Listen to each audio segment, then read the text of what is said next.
श्री स्वामी समर्थ. नमस्कार मंडळी, स्वागत आहे तुमचे माझ्या यूट्यूब चॅनलवरती. आजचा दिवस तुम्हाला खूप छान सुखाचा आनंदाचा जाऊ हीच मी स्वामींच्या चरणी प्रार्थना करते आणि आज या नवीन व्हिडिओला सुरुवात करते. येत्या 25 जानेवारीला म्हणजेच रविवारी आलेली आहेत रथसप्तमी. सध्या माघ महिना सुरू आहे आणि माघ महिन्यात अनेक सण उत्सव हे साजरे केले जातात. त्यामधील एक रथसप्तमी माघ महिन्याच्या शुक्ल पक्षातील सप्तमी तिथीला साजरी केली जाते. या दिवशी सूर्यदेवाची यथासांग पूजा करण्याची परंपरा आहे. धार्मिक मान्यतेनुसार रथसप्तमीला सूर्यदेवाचा अवतार प्रकट झाला होता, म्हणून रथसप्तमीचा उत्सव हा अगदी आनंदाने आणि उत्साहाने साजरा केला जातो. यंदा योगायोगाने ही रथसप्तमी रविवारी आलेली आहे. रविवार हा सूर्यदेवाला समर्पित असणाराच दिवस आहे आणि याच दिवशी रथसप्तमी आल्यामुळे या दिवसाचं धार्मिक महत्त्व हे अधिकच वाढलेलं आहे. आपल्या आयुष्यात सूर्याचं स्थान हे खूप मोठं आहे. सूर्य हा असा देवता आहे की याला आपण प्रत्यक्षात पाहू शकतो. आपण प्रत्यक्षात सूर्यदेवाची पूजा करू शकतो आणि म्हणून रथसप्तमीच्या दिवशी सूर्यदेवाची पूजा केल्याने कुटुंबात सुख समृद्धी राहते. धार्मिक मान्यतेनुसार सृष्टीच्या आरंभी सूर्याची किरणं याच दिवशी पृथ्वीवर पडली. त्यामुळे या दिवसाला सूर्याचा प्रकट दिन किंवा सूर्य जयंती असेही म्हणतात. मत्स्य पुराण, पद्य पुराण आणि भविष्य पुराणात रथसप्तमी व्रताचे खूप मोठे महत्त्व सांगितले आहे. या दिवशी जो व्यक्ती व्रत करून सूर्यदेवाची पूजा करतो त्या व्यक्तीचे सर्व पाप नष्ट होतात, पुण्यप्राप्ती होते अशी धार्मिक मान्यता आहे. या रथसप्तमीला माघी सप्तमी, महती सप्तमी, सप्तसप्तमी, पुत्र सप्तमी अशा वेगवेगळ्या नावाने सुद्धा ओळखले जाते. अशा या रथसप्तमीचा प्रारंभ 24 जानेवारी 2026 वार शनिवार रोजी रात्री 12:40 सुरू होणार आहे आणि 25 जानेवारी 2026 वार रविवार रोजी रात्री 11:11 समाप्त होणार आहे. त्यामुळे उदय तिथीनुसार रथसप्तमी 25 जानेवारी 2026 वार रविवार या रोजी साजरी केली जाणार आहे.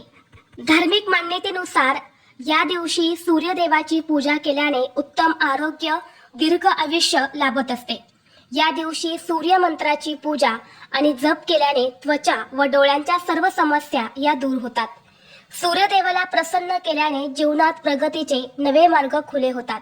धार्मिक दृष्टीने रथसप्तमी हा दिवस अत्यंत महत्त्वाचा आणि शुभ असल्यामुळे या दिवशी काही प्रभावी उपाय आणि सेवा सुद्धा केल्या जातात. आज व्हिडिओमध्ये मी तुम्हाला एक अतिशय प्रभावी असा उपाय सांगणार आहे. रविवार रथसप्तमीच्या दिवशी तुम्ही उपवास नाही केला तरीही चालेल, पण अन्नपूर्णा देवीला अर्पण करा ही एक वस्तू. एका रात्रीत आयुष्याचं सोनं होईल, सोन्यासारखे दिवस येतील. 7 पिढ्यांचे दारिद्र्य नष्ट होऊन पुढील 33 वर्ष धन, धान्य, संपत्ती, पैसा हा कमी पडणार नाही. तर अशी कोणती वस्तू आपल्याला या रथसप्तमीला अन्नपूर्णा देवीला अर्पण करायची आहेत, कोणत्या वेळेत हा उपाय करायचा आहे याबद्दलची संपूर्ण माहिती या व्हिडिओमध्ये मी तुमच्यासोबत शेअर करणार आहे. त्यामुळे तुम्ही हा व्हिडिओ स्किप न करता शेवटपर्यंत नक्की पहा. चॅनलवरती नवीन असाल तर सबस्क्राईब करा आणि असेच माहितीपूर्व नवनवीन व्हिडिओ पाहण्यासाठी बेल आयकॉनलाही प्रेस करा, म्हणजे जेव्हा कधी मी नवीन व्हिडिओ अपलोड करेल त्याचं नोटिफिकेशन सर्वात अगोदर तुम्हाला भेटेल आणि तुम्ही एक पण व्हिडिओ मिस करणार नाही. तसेच हाईप बटनला देखील क्लिक करा. आज या व्हिडिओमध्ये मी तुम्हाला जो उपाय सांगणार आहे तर हा उपाय आपल्याला सकाळी जेव्हा आपण दूध उतू घालणार आहे तर दूध उतू घालण्या अगोदर आपल्याला हा उपाय करायचा आहे आणि यानंतर हे जे दूध आहे तर हे आपल्याला उतू घालायचं आहे. बघा, एरवी आपण दूध उतू गेलं की अशुभ मानतो, परंतु रथसप्तमीच्या दिवशी प्रत्येक घरामध्ये दूध उतू घातले जाते. कारण रथसप्तमीच्या दिवशी सूर्यपूजनाबरोबरच अग्नीला दूध अर्पण करणे अतिशय शुभ मानले जाते आणि म्हणून या दिवशी प्रत्येकाच्या घरामध्ये सकाळी 12 वाजण्याच्या आत दूध जे आहे तर ते उतू घातले जाते. म्हणून तुमच्याही घरामध्ये जर तुम्ही दूध उतू घालवत असेल तर ते तुम्हाला सकाळी 12च्या अगोदर दूध उतू घालायचं आहे. रथसप्तमीला अंगणामध्ये मातीच्या छोट्या मडक्यात दूध उतू घातलं जातं. दूध ज्या दिशेला उतू जाईल तिकडे समृद्धी येते असं म्हटलं जातं आणि म्हणून दूध उत्तर दिशेला उतू घालणे अतिशय शुभ मानले जाते. आणि म्हणून आपल्याला हा उपाय जो आहे तर तो सुद्धा सकाळी दूध उतू घालण्याच्या अगोदर करायचा आहे. म्हणजेच सकाळी 12 वाजण्याच्या अगोदरच आपल्याला हा उपाय जो आहे तर तो करायचा आहे. ज्या प्रकारे आपल्या घरावर आपल्यावर माता लक्ष्मीची कृपा असावी, अगदी त्याचप्रमाणे माता अन्नपूर्णेची कृपा देखील आपल्या घरावर असणं खूप महत्त्वाचं आहे. आपल्या हिंदू धर्मामध्ये अन्नपूर्णा मातेला खूप महत्त्व दिलं जातं. म्हणून पहा, जेव्हा आपल्या हिंदू धर्मामध्ये मुलीचं लग्न होतं आणि जेव्हा मुलगी लग्न करून सासरी जाते, तेव्हा सासरी जाताना आई वडील मुलीला अन्नपूर्णा मातेची मूर्ती देत असतात, जेणेकरून ज्या घरात आपली मुलगी जाईल त्या घरात अन्नपूर्णेच्या स्वरूपात जाईल. तिच्या कृपेने त्या घरात अन्नधान्य, संपत्ती, पैसा हा कमी पडणार नाही. आणि एरवी आपण अन्नपूर्णा मातेची विशेष अशी काही पूजा करत नाही, परंतु जेव्हा एखादी विशेष तिथी असते तेव्हा अन्नपूर्णा मातेची पूजा करणे अत्यंत शुभ मानलं जातं. रविवारी आपण आपल्या घरामध्ये दूध उतू घालवणार आहे. ज्या दिशेला दूध उतू जातं त्या दिशेने आपली प्रगती होते असं म्हटलं जातं. आणि म्हणून या दिवशी आपल्याला घरामध्ये अन्नपूर्णा मातेची पूजा करणं अत्यंत महत्त्वाचं मानलं जातं. आपल्या घरामध्ये जर सतत पैशांच्या आर्थिक अडचणी येत असेल, आलेला पैसा घरामध्ये टिकत नसेल, घरामध्ये अन्नधान्य टिकत नसेल, खाल्लेल्या अन्नातून कुटुंबामध्ये बाधा होत असेल किंवा घरातून जास्त प्रमाणामध्ये अन्नधान्य वाया जात असेल, कष्ट आणि मेहनत करूनही तुमच्या कष्टाला आणि मेहनतीला यश मिळत नसेल, योग्य मोबदला मिळत नसेल, कोणत्याही कामामध्ये तुम्हाला यश मिळत नसेल किंवा घरामध्ये सुख, शांती, समृद्धी ही टिकत नसेल, काही ना काही घरामध्ये संकट, अडचणी, अडथळे, दुःख हे सुरूच असेल, तर तुम्ही उद्या म्हणजेच रविवारी रथसप्तमीला ही एक वस्तू अन्नपूर्णा मातेला अवश्य अर्पण करा. अन्नपूर्णा मातेच्या कृपेने घरातील सर्व संकट, अडचणी, अडथळे दूर होतील. आता हा उपाय करण्यापूर्वी तुम्हाला सर्वप्रथम रविवारी सकाळी लवकर उठायचं आहे, स्वच्छ स्नान करायचं आहे. या दिवशी स्नानाला अनन्यसाधारण महत्त्व आहे. म्हणून अंघोळीच्या पाण्यामध्ये थोडेसे तीळ, गंगाजल, लाल चंदन टाकून तुम्हाला स्नान करायचं आहे. यानंतर सर्वप्रथम स्नान करून झालं की सूर्यदेवाला जल अर्पण करायचंच आहे. सूर्यदेवाला जल अर्पण करताना त्यामध्ये लाल चंदन, हळद, कुंकू, अक्षदा, पांढरे तीळ असं हे जल तुम्हाला सूर्यदेवाला अर्पण करायचं आहे. अर्पण करत असताना ओम घृणी सूर्याय नमः या मंत्राचा जप करावा आणि यानंतर तुम्हाला हा उपाय जो आहे तर तो करायचा आहे. आता आपण आपल्या घरामध्ये दूध उतू घालवणार आहे, तर ते दूध उतू घालण्या अगोदर हा उपाय तुम्हाला करायचा आहे. तर सकाळी 12 वाजण्याच्या अगोदर दूध उतू घातलं जातं, त्यामुळे आपल्याला हा उपाय देखील सकाळी 12 वाजण्याच्या अगोदरच करायचा आहे. तर तुम्हाला काय करायचं आहे, एका प्लेटमध्ये सप्तधान्य घ्यायचं आहे. त्यामध्ये तुम्हाला तांदूळ, पांढरे तीळ हे अवश्य घ्यायचे आहेत. यासोबतच तुम्ही गहू, ज्वारी, बाजरी किंवा इतर कुठलंही कडधान्य असेल तर ते देखील तुम्ही घेऊ शकता.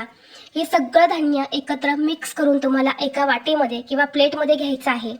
यानंतर तुम्हाला अन्नपूर्णा मातेच्या मूर्तीवरती अभिषेक करायचा आहे. अभिषेक हा तुम्ही तुमच्या देवघरासमोरच करायचा आहे. त्यामुळे सर्वप्रथम देवघरातील देवांची पूजा करून घ्यायची आहे. तुपाचा किंवा तेलाचा दिवा लावायचा आहे. यानंतर अन्नपूर्णा मातेची मूर्ती ही तुम्हाला ताम्हणामध्ये घ्यायची आहे. त्या मूर्तीवरती तुम्हाला अभिषेक करायचा आहे. शुद्ध पाण्याने किंवा पंचामृताने तुम्ही अभिषेक केला तरीही चालेल. अभिषेक करत असताना ओम अन्नपूर्णा देव्ये नमः, ओम अन्नपूर्णा देव्ये नमः या मंत्राचा जप करायचा आहे किंवा तुम्ही अन्नपूर्णा स्तोत्राचं पठण देखील करू शकता. अभिषेक करून झाला की अन्नपूर्णा मातेची मूर्ती व्यवस्थित स्वच्छ पुसून घ्यायची आहे. एक वाटी घ्यायची आहे. त्या वाटीमध्ये तुम्हाला हळदीने स्वस्तिक काढायचं आहे. त्या स्वस्तिक मधले 4 बिंदू आणि कडाच्या 2 लाईन सुद्धा द्यायच्या आहे. आणि त्यानंतर त्या वाटीमध्ये त्या स्वस्तिकवरती ही अन्नपूर्णा मातेची मूर्ती तुम्हाला ठेवायची आहे. यानंतर जे सप्तधान्य आपण एका वाटीमध्ये घेतलेलं आहे, तर ते सप्तधान्य आपल्याला आपल्या उजव्या हाताची जी 5 बोटं असतात तर त्या 5 बोटांनी त्या अन्नपूर्णा मातेच्या मस्तकावरती अर्पण करायचे आहे. अर्पण करत असताना सुद्धा तुम्हाला अन्नपूर्णा स्तोत्राचं पठण करायचं आहे किंवा ओम अन्नपूर्णा देवे नमः या मंत्राचा जप देखील तुम्ही करू शकता. हे सप्तधान्य आपल्याला इतकं अर्पण करायचं आहे की त्या मूर्तीच्या खांद्यांपर्यंत येईल एवढं धान्य आपल्याला अर्पण करायचं आहे. यानंतर अन्नपूर्णा मातेला हळद, कुंकू, अक्षदा, फुले अर्पण करायची आहे. धूप, दीप, अगरबत्ती ववाळून घ्यायची आहे आणि ती अन्नपूर्णा मातेची मूर्ती त्या धान्यासहित तुम्हाला ती प्लेट उचलून घ्यायची आहे आणि आपल्या स्वयंपाकघरामध्ये घेऊन जायची आहे. त्यानंतर आपल्या स्वयंपाकघरामध्ये तुम्हाला गॅसपाशी एक स्वस्ती काढायचं आहे आणि तिथे तुम्हाला स्वयंपाकघरामध्ये ही अन्नपूर्णा मातेची मूर्ती ठेवून तिथे सुद्धा अन्नपूर्णा मातेची पूजा करायची आहे. गॅस शेगडीची पूजा करायची आहे आणि दोन्ही हात जोडून अन्नपूर्णा मातेला मनोभावे प्रार्थना करायची आहे. आमच्या घरामध्ये बरकत यावी, घरातील गरिबी दरिद्रता दूर व्हावी, घरामध्ये कधीही अन्नधान्य संपत्ती पैसा हा कमी पडू नये, खाल्लेल्या अन्नातून कुटुंबाला बाधा होऊ नये अशी मनोभावे तुम्हाला अन्नपूर्णा मातेला प्रार्थना करायची आहे. आणि यानंतर तुम्हाला दूध उतू घालायचं आहे. शक्यतो दूध उतू घालताना भांडं तुम्ही असं ठेवा की त्यातलं दूध हे उत्तर दिशेला उतू जाईल. उत्तर ही दिशा बघा कुबेरांची, माता लक्ष्मीची दिशा मानली जाते आणि म्हणून या दिशेला दूध उतुदाने अत्यंत शुभ मानले जाते. किंवा पूर्व दिशेला हे दूध उतू गेले तरी सुद्धा शुभ मानले जाते, कारण पूर्व दिशा ही सूर्यदेवाची दिशा मानली जाते. तर अशा पद्धतीने तुम्हाला हे दूध उतू घालायचं आहे. आणि बघा, जेव्हा तुम्ही दूध उतू घालणार आहे तेव्हा त्या दुधामध्ये थोडंसं केसर, पांढरे तीळ आणि साखर घालायचे आहे. आणि यानंतर हा दुधाचा नैवेद्य आपल्याला सूर्यदेवाला, अन्नपूर्णा मातेला सुद्धा आवर्जून दाखवायचा आहे. आणि यानंतरच घरातील सर्वांनी प्रसाद म्हणून ते दूध ग्रहण करायचं आहे. आता ही जी अन्नपूर्णा मातेची मूर्ती आहे तर ही संपूर्ण दिवसभर तुमच्या स्वयंपाकघरामध्येच ठेवायची आहे. ठेवताना फक्त मूर्तीचं तोंड हे दक्षिण दिशेला येणार नाही याची काळजी घ्या. दक्षिण दिशा सोडून तुम्ही कोणत्याही दिशेला ही मूर्ती ठेवू शकता. यानंतर दुसऱ्या दिवशी सकाळी लवकर उठून स्वच्छ स्नान करायचं आहे. जे काही सप्तधान्य आहे तर ते एका लाल कपड्यामध्ये बांधून त्याची एक पोटली तयार करायची आहे. आणि ही पोटली आपल्याला आपल्या घरामध्ये जे तांदूळ असतात किंवा जे काही धान्य असेल तर त्या धान्यामध्ये तुम्हाला स्वयंपाकघरामध्ये ठेवायचे आहेत. मागच्या वर्षी सुद्धा आपण हा उपाय केला होता. मागच्या वर्षीची पोटली तुमच्याकडे असेल तर ते सप्तधान्य तुम्ही वाहत्या पाण्यामध्ये विसर्जित करून द्या किंवा पक्ष्यांना टाकायचं आहे. आणि ही नवीन पोटली तयार करून तुम्हाला तुमच्या स्वयंपाकघरामध्ये तांदळामध्ये किंवा इतर काही धान्य असेल त्या धान्यामध्ये ही पोटली तुम्हाला ठेवून द्यायची आहे. आणि अन्नपूर्णा मातेची मूर्ती ही परत वाटीमध्ये तांदूळ घ्या आणि तांदळामध्ये ठेवून आपल्या देवघरामध्ये तुम्हाला ठेवून द्यायचे आहे. तर अशा पद्धतीने हा अत्यंत प्रभावी आणि छोटासा उपाय तुम्हाला रविवारी रथसप्तमीला करायचा आहे. उपाय नक्की करा. हा उपाय केल्याने आपल्या कुटुंबाची प्रगती होते, घरातून अन्नधान्य वाया जात नाही, घरात पैसे येण्याचे सर्व मार्ग हे देखील मोकळे होतात. आणि बघा, जिथे अन्नपूर्णा माता प्रसन्न असते ना तिथेच लक्ष्मी येत असते. म्हणून अन्नपूर्णा मातेची पूजा करणं सुद्धा तितकंच महत्त्वाचं आहे. तर ही अत्यंत महत्त्वाची माहिती मला तुमच्यापर्यंत शेअर करायची होती. व्हिडिओ तुम्हाला आवडला तर लाईक करा, चॅनलवरती नवीन असाल तर सबस्क्राईब करा आणि हा व्हिडिओ आपल्या मित्रपरिवारासोबत जास्तीत जास्त शेअर करा. चला तर मग भेटू असंच पुढल्या एका नवीन व्हिडिओमध्ये. तोपर्यंत सर्वांना श्री स्वामी समर्थ.